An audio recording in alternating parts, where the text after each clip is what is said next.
Most people assume losing weight is basically a 50-50 split between eating right and working out. It's not. Diet and exercise combined only make up about a quarter of the equation. Another quarter comes from actually sleeping properly. The remaining half?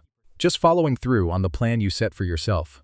So today, I'm going to show you how to set things up so quitting becomes the hard option and sticking with it becomes the easy one. Step 1. Find your spark. Every single person who's ever changed their body started with a moment. Maybe you scrolled past someone at the gym who looked the way you want to look. Maybe you caught yourself in a photo and didn't recognize what you saw. That jolt of motivation is real, but it's also temporary. It'll probably burn out within a day or two if you don't act on it fast. So don't waste it sitting around. Use it to build the next 3 things you actually need. Step 2. Set a goal you can actually measure. Vague goals die quietly. I want to get healthier sounds nice, but it gives you nothing to check yourself against. Compare that to something like, I'm going to drop 5 pounds by the end of next month, and another 5 the month after. Now you've got a number, a deadline, and a built-in checkpoint that keeps you accountable along the way. Specificity is what turns a wish into a plan. Step 3. Build a plan you can actually follow. A goal without a concrete plan is just a daydream. Let's say your current breakfast routine looks like a glass of milk, a bowl of sugary cereal, and a peanut butter and jelly sandwich. A realistic plan might swap that entire breakfast for a brisk 1-mile walk or light jog, followed by a bowl of fresh strawberries and a few boiled eggs. That single change, kept consistent, is genuinely enough to start melting fat within a few short weeks. The plan doesn't need to be complicated. It needs to be specific and repeatable. Step 4. Remove the friction. Here's where most people quietly sabotage themselves. Having a plan written down means nothing if you haven't made it physically easy to follow. Boil your eggs the night before.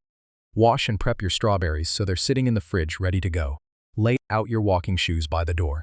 The goal is that when you wake up tomorrow morning, the path of least resistance leads straight to your healthy choice. On the flip side, if your pantry is still stocked with the same cereal and the jelly jar sits front and center in the fridge, be honest, you're not actually planning to follow through. You're just waiting for the moment you slip back into old habits. If you want eating well to feel effortless, make eating poorly feel like a chore. Step 5. Expect the hard moments. Even with the best setup, there will be days that test you. Maybe you're out with friends and end up at a diner where literally every plate on the menu clears 1,000 calories. That's the exact moment your brain starts reaching for excuses, and there are a handful of phrases that have derailed more diets than anything else. One cheat meal isn't going to ruin anything. I'll really commit starting tomorrow. This one is the most dangerous of all. Tomorrow rarely arrives. I'll just skip eating later to make up for it. You know what? Maybe I'll just focus on building muscle instead. This is exactly when willpower has to step in, your ability to simply say no in the moment. You can train this. Think through every excuse you're likely to make ahead of time, then mentally rehearse shutting each one down. Some people even practice the physical act of walking away from temptation, treating it like a skill rather than a feeling. But don't lean on willpower alone. It's limited and wears thin as the day goes on. Your best strategy is always avoiding the temptation before it gets the chance to test you. Step 6. Let it become a habit. The real unlock, the thing that makes everything click into place, is repetition. Once your morning walk or your protein-packed breakfast becomes something you do automatically, without internal debate, the entire plan gets dramatically easier. And it keeps getting easier the longer you stick with it. Eventually, for a lot of people, healthy eating and regular movement stop feeling like a diet altogether. It becomes part of who you are. That shift from forced behavior to genuine identity is the real finish line. How to actually track your progress now. Let's talk fat loss mechanics. There isn't a perfect way to measure it day to day, but 2 tools work well: progress photos and a weekly weigh-in. With photos, patience matters. Your body tends to burn fat from less visible areas first, so you might not notice anything dramatic for several weeks, sometimes longer. Once visible changes start showing up though, they tend to snowball quickly. Weighing yourself each morning gives you the most data, but day-to-day numbers bounce around constantly because of water retention, sodium, and even what you ate the night before. You might have genuinely burned fat and still see the number creep up the next morning. The smarter move is to ignore daily fluctuations and compare your weekly average to the week before. The math behind fat loss, you've probably heard the basic rule. To lose fat, you need to consistently eat fewer calories than your body burns. If your body burns roughly 2,000 calories on an average day, eating around 2,700 creates a deficit that forces your body to pull energy from stored fat, along with a small, mostly unavoidable amount from muscle.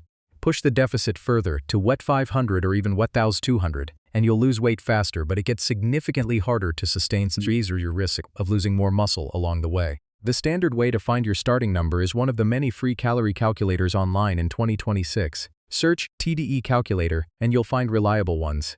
Be honest about your activity level. Most people overestimate how active their day actually is. Eat around that number for a couple of weeks and watch what your body does.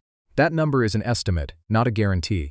Everyone's metabolism runs differently, and it can be especially unreliable for people dealing with hormonal imbalances. Elevated cortisol, low estrogen or testosterone, or an underactive thyroid can all throw the math off. If you track honestly for 2 to 3 weeks and the scale isn't moving, drop your intake by another 200 to 300 calories, or add more movement and reassess. Counting calories versus estimating them. If you want precision, calorie tracking apps, food scales, and nutrition labels are your most accurate tools, and most major grocery and restaurant chains in 2026 publish detailed nutrition information on packaging or through their apps, making tracking far easier than it used to be. If exact tracking feels exhausting, estimate instead but round up generously. Think it's 300 calories? Assume 500. Think it's 800? Assume 1,000. Too small to bother counting? Assume at least 50 anyway. Rounding down is how people stall their own progress for months without realizing why. What you actually need to know about macronutrients: you don't need a PhD in nutrition science to lose weight. For most people, the two numbers that matter most are total calories and protein. Hit a reasonable protein target, keep fat from creeping too high, and let the rest of your calories fill in with whatever fits your lifestyle. Fat deserves a quick warning. Oils, creamy dressings, butter, nuts, and cheese are healthy in moderate amounts. But fat carries 9 calories per gram, more than double protein or carbs.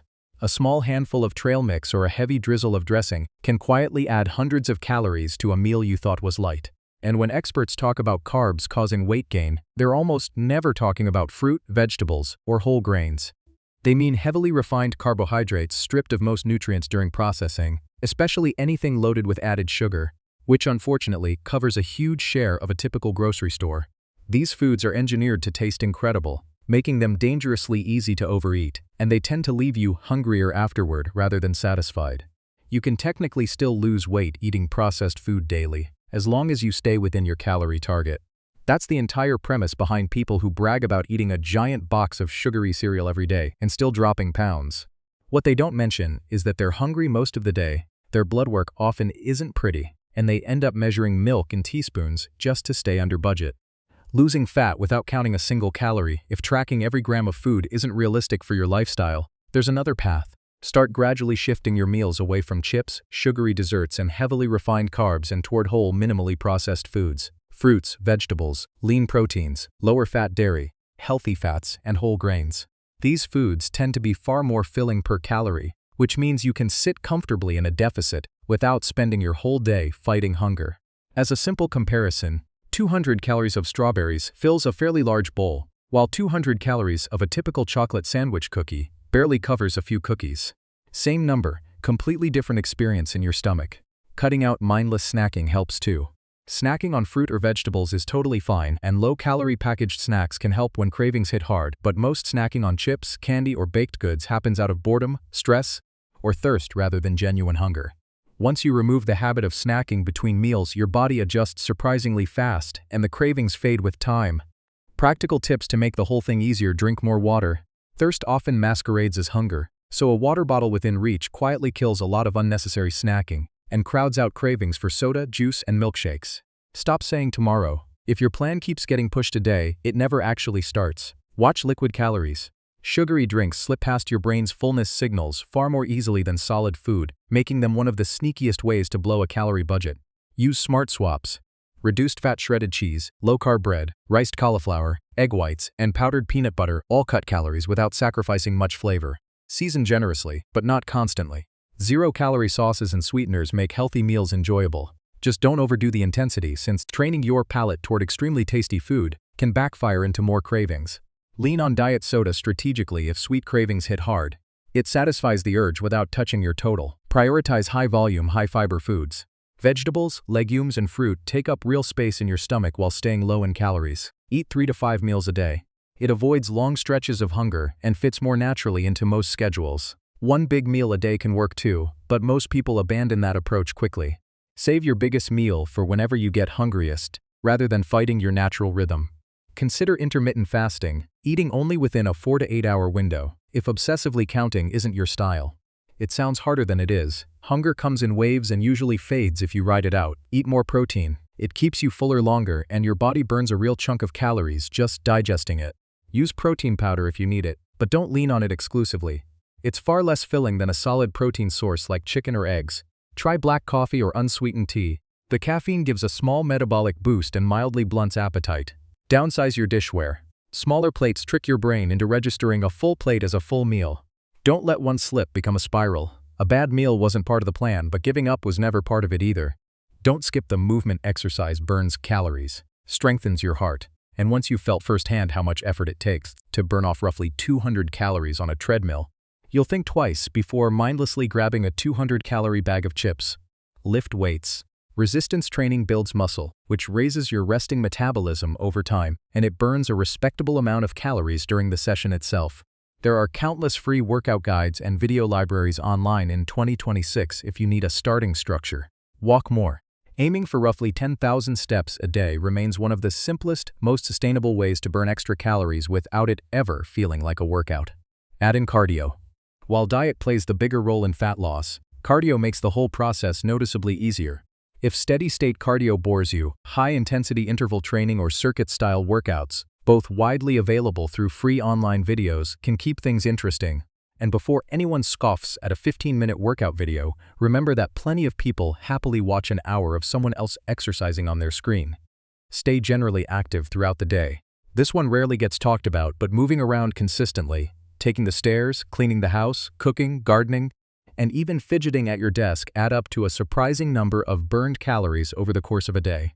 Basically, anything other than sit still or lying in bed counts in your favor.